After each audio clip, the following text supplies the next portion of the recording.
There was a time I went to a trade show in Las Vegas, of all places. These trade shows for broadcasting, TV broadcasting. The trade show was called NATPE, National Association of Television Producers and Executives, and I'm online to go take a picture with Xena Warrior Princess. For those of you who grew up in the 90s, I guess, you know what I'm talking about. I wanted to take one of those pictures, you know. I said, you know, I was a TV station owner. I owned a myriad of television stations, and these were TV programs that we would run on the TV stations. And I said, let me go take a picture of Xena Warrior Princess. And what I would do is I would take pictures of famous people. It didn't really do anything for me, but I'd give them out to people that I knew would get a kick out of it. My wife will tell you about some of the people. Don't ask her about some of the people I took pictures with. No, don't ask her, Lydia. Please don't. And so I'm standing online, and here comes an executive vice president to Universal Studios, comes to the line that I was on, grabbed me by the arm, and dragged me to the back of one of the office areas that they build inside the trade shows.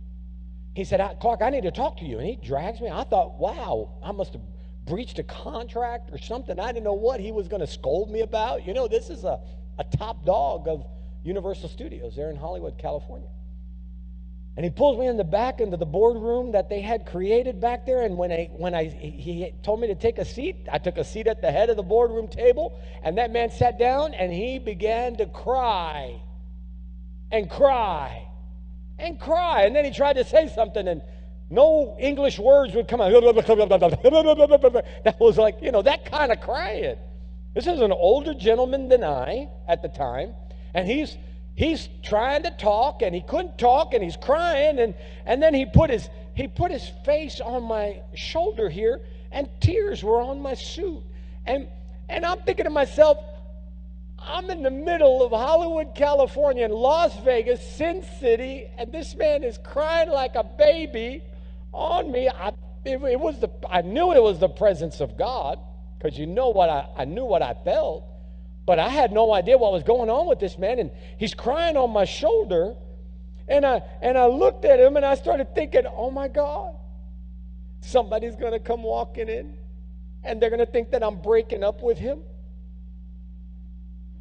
And I gave him bad news, and he's telling me, don't go. And I didn't know what to say. I just kind of looked at him, and I just started praying in the Holy Ghost. I mean, I knew that it was something that the Lord was doing. And then he just stood up and ran out. Didn't say anything to me in English. Nothing whatsoever. And I'm like, what just happened? So I'm thinking he went to go get himself together, and then he's going to come back. So I stayed seating in the boardroom 10, 15 minutes. And I began to realize this guy's not coming back. So I went in and got up, and I'm all by myself. I walked back into the trade room floor and went about my business, and I didn't see the guy again. Well, about 2 weeks later, I'm back in my office, and I get a phone call from him. And he said, Clark, I have to tell you, I apologize for playing the fool. This is what he said. He says, I feel like I played the fool. He says, but I got to ask you a question. Why didn't you ever tell me you were a preacher? I never told him I was a preacher. He said, why didn't you ever tell me you were a preacher? And I said, sir, if I told you I was a preacher, would we even know each other? And he goes, you're right. I wouldn't have anything to do with you. I said, what happened? He says, well, my wife and I were getting a divorce. We were separated, and I rented one of those corporate apartments there in California, and I went in the living room, and I turned on the TV set, and there you were preaching. And I said, okay. He says, and I looked, and I go, what's Clark doing on this TV set? And he says, and you were preaching this message called A Godly Husband. And I started listening to you. I'm wondering, what is this godly husband? And I listened to everything that you said, and it just did something to my heart. And then at the end of the broadcast, you have a soul-winning prayer, and I prayed the prayer with you on television. And I was shocked. And I accepted the Lord, and I felt the Lord. And you said at the end, go find a Bible-believing church. So I went and I found a Bible-believing church, and I told them what had happened, and I turned my life over to the Lord. And I've been coming to the church, and my wife and I got counseling, and we ended up getting back together. And we're married.